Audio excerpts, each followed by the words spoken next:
With the polarity on Earth widening, I've heard some New Age teachers say that those who do not shift their consciousness into love-based ways of being quick enough and heal enough of their own third-dimensional beliefs, that they will be, quote-unquote, left behind, while those who are healed enough and have most of their consciousness in a love space will move into the fifth-dimensional version of Earth. I feel afraid that I won't shift fast enough to make this shift, as I feel there is so much to heal within me. Will you please help me unravel this? Thank you, Guruji.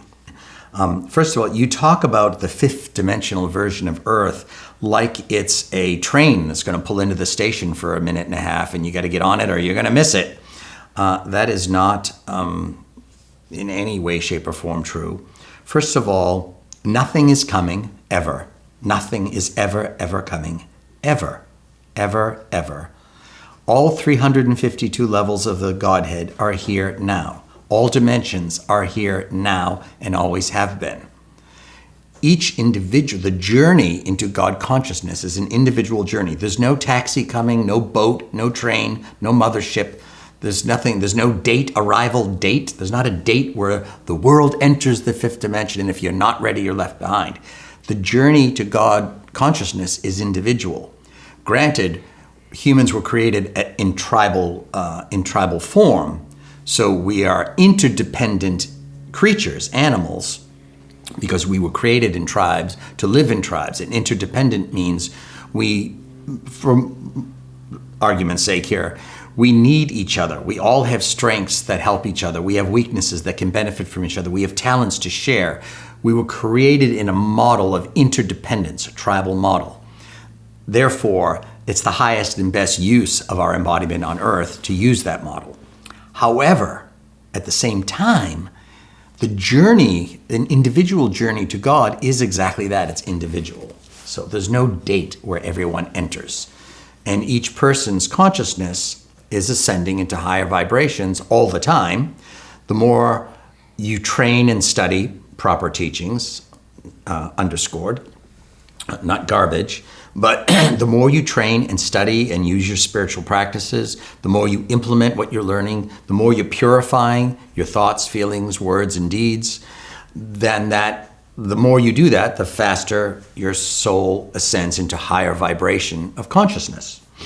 And at some point, in theory, and in practice, it does happen for everyone in some lifetime, if not this one, at some point, when you have transmuted more than 50% of your fear-based consciousness, you cross the threshold of enlightenment when then more than 50% of your individual collective consciousness is unconditional love. That's when you cross the threshold of enlightenment, and then there's more.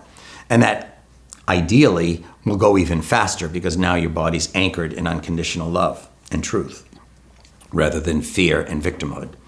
So it potentially can go much faster after becoming enlightened, but the process just continues going. So you're not going to miss the cab or the bus or the boat.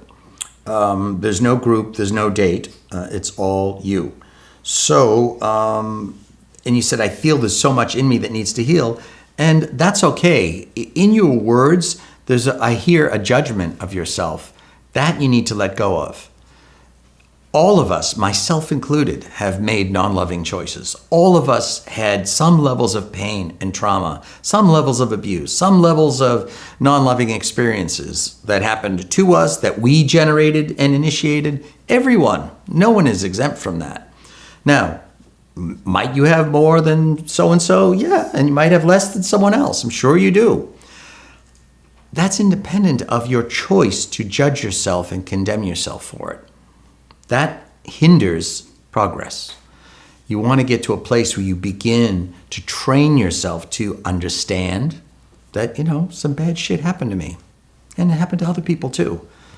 To understand, to accept, certain things I would not have chosen for myself, certain choices I wish I hadn't made, but I did. And if I haven't transmuted them or made restitution, I still have the opportunity to do that. Ask for forgiveness, forgiven others. So there needs to be an understanding, there needs to be an acceptance, and then the beginnings of forgiveness of self, and then, of course, the seeking of restitution. What do I need to do to clean this up? Within myself, with another party? These are processes. But self-judgment, self-condemnation, self-criticism, not only does that thwart, inhibit, and even block healing, but that's your enemy. That consciousness is worse than the things that you think are so bad in your past. That consciousness is, I'm personally, as a guru and a teacher, spiritual teacher, that concerns me more than whatever the events were.